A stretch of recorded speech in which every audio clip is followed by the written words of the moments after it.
दोबारा योगी को उत्तर प्रदेश का मुख्यमंत्री नहीं बनने देंगे, नहीं बनने देंगे।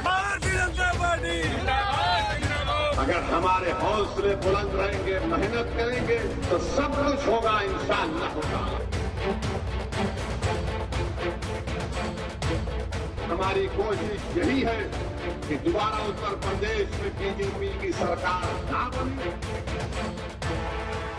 योगी आदित्यनाथ चाहते तो ओवैसी को जवाब पहले भी दे सकते थे, लेकिन कुछ कहने से पहले उन्होंने इंतजार किया। ओवैसी इस बार यूपी चुनाव में कुछ कर गुजरने की हसरत लिए हुए हैं और अपनी इसी हसरत का इजहार उन्होंने इस चुनौती के जरिए सरेआम कर दिया। अब बारी योगी की थी, लेकिन उनका जवाब किश्तों में आया। पहले पंचायत चुनाव के नतीजे बोले, उसके बाद लंबी चौड़ी मुस्कान के साथ योगी बोले। बड़े नेता हैं, देश के अंदर प्रचार करते हैं, उन्हें एक समुदाय विशेष का विशेष समर्थन प्राप्त है, लेकिन वह यूपी के अंदर बीजेपी को चैलेंज नहीं कर सकते। बीजेपी अपने मुद्दों पर, अपने मूल्यों और आदर्शों पर, अपने संकल्पों के साथ इस चुनावी मैदान में आएगी और उनके इस चैलेंज को हम स्वीकार करते हैं। उन्होंने कहा नहीं आने देंगे, तो बीजेपी इस बात को कहेगी कि बीजेपी 2022 में आकर के रहेगी। हर हाल में भारतीय जनता पार्टी की ही सरकार यूपी में बनेगी, इसमें कोई संदेह किसी को नहीं होगा। वैसे तो विधानसभा चुनाव की सुगबुगाहट शुरू होने के साथ ही बीजेपी का राज्य और केंद्र स्तर का हर नेता यही दावा करता आया है कि 2022 में यूपी के किले पर फिर से भगवा परचम ही फहराएगा, वो भी योगी की अगुवाई में। लेकिन खुद योगी को शायद कुछ आंकड़ों का इंतजार था जो कल आए। यूपी में 75 जिला पंचायतों में से 67 पर बीजेपी की जीत हुई है। कल 53 सीटों पर हुई वोटिंग में 46 पर बीजेपी जीती। इससे 21 सीटों पर बीजेपी निर्विरोध जीत चुकी है। बीजेपी की सबसे निकटतम प्रतिद्वंद्वी समाजवादी पार्टी को सिर्फ 5 सीटें मिली हैं।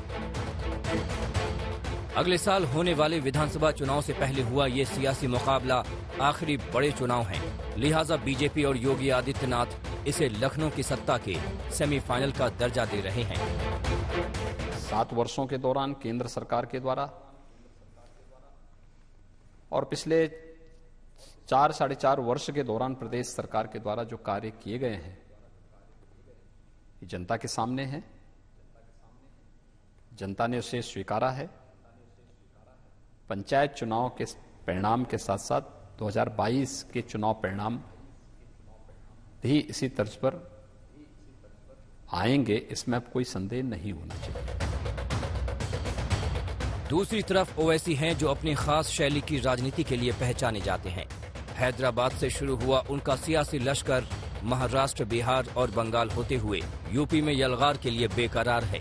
वार को धारदार बनाने के लिए वो बीजेपी के पुराने सहयोगी ओम प्रकाश राजभर और कई छोटी पार्टियों के साथ घेराबंदी कर रहे हैं और विरोधी खेमे में हड़कंप मचाने की नीयत से उन्होंने पहला वार सीधे सेनापति पर ही कर दिया है। हालांकि बीजेपी इसे मुंगेरी लाल के हसीन सपने से ज्यादा अहमियत नहीं दे रही है। ओवैसी देश के सामाजिक समरसता को खत्म करना चाहते हैं, लोगों में जाकर के भ्रम फैलाते हैं और उत्तर प्रदेश में योगी की सरकार बनेगी। मुंगेरी लाल के हसीन सपने में जिनको जीना है वो जिए। ओवैसी की चुनौती का एक पहलू और भी है। उन पर हमेशा ये आरोप लगते रहे हैं कि वो बीजेपी की बी टीम है। इसकी वजह है उनके उकसाने वाले बयान। कांग्रेस समेत बाकी विरोधी दलों का आरोप है कि वो ऐसे बयानों से वोटों की धार्मिक गोलबंदी करते हैं, जिससे आखिरकार बीजेपी को ही फायदा होता है। यूपी में ओवैसी की यलगार को भी इसी चश्मे से देखा जा रहा है। ओवैसी साहब का ये जो स्टेटमेंट है, ये योगी जी को मुख्यमंत्री बनाने का है, इसलिए कि 4.5 साल सरकार को गुजरने के बाद यूपी की आम जनता जो सरकार और सरकार के कामों से मायूस है, खास तौर से कोरोना में देख लीजिए यूपी की आवाम का क्या हाल हुआ है। और एक मैसेज जा रहा है यूपी के अंदर कि इस मर्तबा योगी जी की सरकार नहीं आएगी और मुकाबला नतीजा क्या निकलेगा ये तो वक्त ही बताएगा, लेकिन मुकाबला यूपी में योगी जी यानी भाजपा और समाजवादी का नजर आता है। हालांकि यही कोशिश ओवैसी ने बंगाल में भी जोर शोर से की थी, बल्कि वहां के मौलानाओं के साथ मिलकर उन्होंने ममता के मुस्लिम वोट बैंक को तहस नहस करने का भी पूरा चक्रव्यूह तैयार कर लिया था।